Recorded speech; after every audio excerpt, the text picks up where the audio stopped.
There's been a lot of recent controversy over the indictments of John Bolton, James Comey, and now Letitia James. And people are arguing that Donald Trump had promised not to have a so-called revenge tour and use the law in a weaponized fashion against his political enemies. We can ignore the warning signs for only so long. Eventually, the truth catches up. Here's how someone who's seen it before explains it. First, there's a question of magnitude. Donald Trump was indicted 91 times in 4 different jurisdictions: local, county, federal. Those were coordinated. Fani Willis's main prosecutor, Nathan Wade, met with the White House counsel just 3 days after Donald Trump announced his 2020 November 15th re-election bid. That same day, Jack Smith was appointed by Merrick Garland, the Biden DOJ Attorney General, to be special counsel to go after Donald Trump at the federal level. That same day, Michael Colangelo, who had come from the Letitia James state prosecution of Donald Trump, resigned his blue chip job, number 3 in the DOJ, to go to work for whom? Alvin Bragg. So that was 91 indictments. So far, we've only seen 3 key people indicted. In addition to that, we're not even talking about the SWAT raid on Donald Trump's home or the effort to get 25 states to deballot him. I haven't seen Donald Trump saying to red state governors, we've got to get Newsom off the ballot. He's dangerous. Or we've got to make sure Kamala Harris is not on that ballot. All the talk about a new order always ends up being the oldest trick in the book. Power at the top, chaos at the bottom. Or, that we found some evidence about old Joe Biden. Let's raid his home. That hasn't happened. So we have to keep some fair sense of magnitude. Indicting 3 people doesn't compare to what they did. Then there's the question of high-profile people. Do prosecutors tend to select high-profile people more than the average Joe? I know that seems counterintuitive. We always think wealthy people have privilege, but sometimes prosecutors think if I take this person down or I target them, then it will send a message to encourage the others. Look at Patrick Fitzgerald. Why did he go after Scooter Libby? Remember that case? He said Scooter Libby had unlawfully disclosed the secret status of Valerie Plum, the CIA operative. But he knew at the time that Colin Powell, his own deputy, Richard Armitage, had first done that.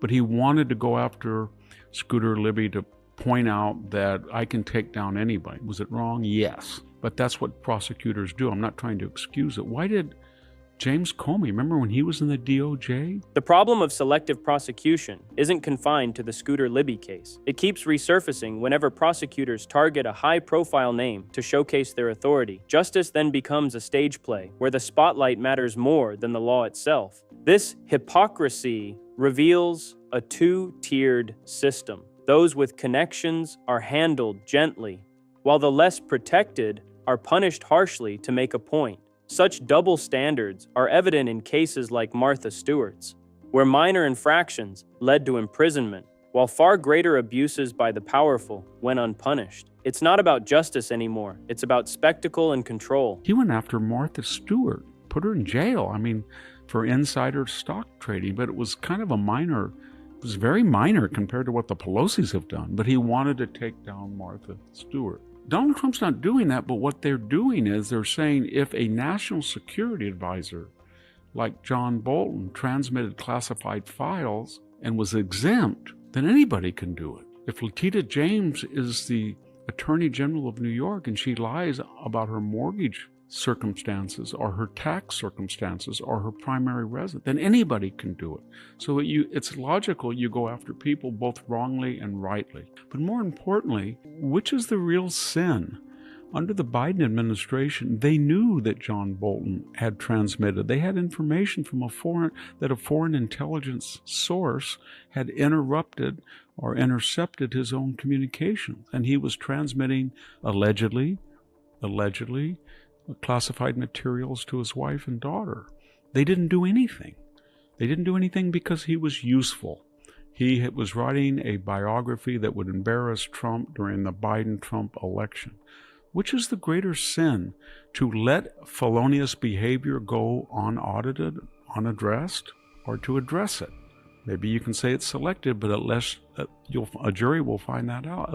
At least you're not being giving exemptions and amnesty to people who have helped you. Why did they not prosecute John Brennan and Andrew McCabe and James Clapper? They all three had one thing in common. They all lied either to federal investigators or under oath to Congress. Why didn't the Biden team go after them?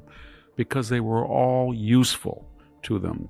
Clapper and Brennan were on MSNBC and CNN and night after night attacking Trump. Andrew McCabe was on occasion. So they felt, we're going to excuse their sins, their illegalities, allegedly, because they're useful.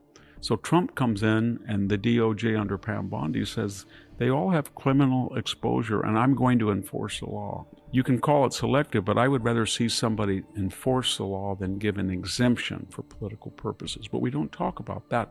There is a lawfare, and the lawfare is not just prosecuting people in a political fashion, but more importantly, not prosecuting them, giving them exemptions. You might call it selective justice, but it's far worse when the law becomes conditional, enforced against opponents while allies walk free. Figures like John Brennan, Andrew McCabe, and James Clapper all lied, either to investigators or under oath, yet none were prosecuted.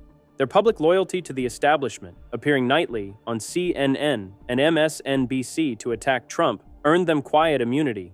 When Trump's Justice Department under Pam Bondi moved to apply the law evenly, it was condemned as revenge. True justice, however, makes no exceptions. Another layer to this problem lies in geography. Nearly every major case unfolds along the East Coast corridor, New York to Washington, D.C., where judges and juries tend to lean left, and verdicts often mirror politics more than law. There's another consideration. Whether we like it or not, almost all of these high-profile cases occur in the East Coast corridor from the financial capital of New York to the nation's political capital in Washington, D.C. As we saw with the E. Jean Carroll case and Judge Kaplan, as we saw with the Letitia James case and Judge Engoron, as we saw with the Alvin Bragg case and Judge Merchan, and as we saw with the Fannie Willis case and the Georgia judge. That was an exception, but the judiciary is more or less to the left, and especially juries and judges in Washington, D.C. and in New York. And the chances are that most of these cases, if they come to trial, and remember, these are not, the prosecution does not hinge on what Pam Bondi says, it's what a grand jury of one's peers decide. John Bolton, for example, was indicted by a grand jury. So was James Comey. And these are in blue jurisdictions, all down the East Coast, these jurisdictions.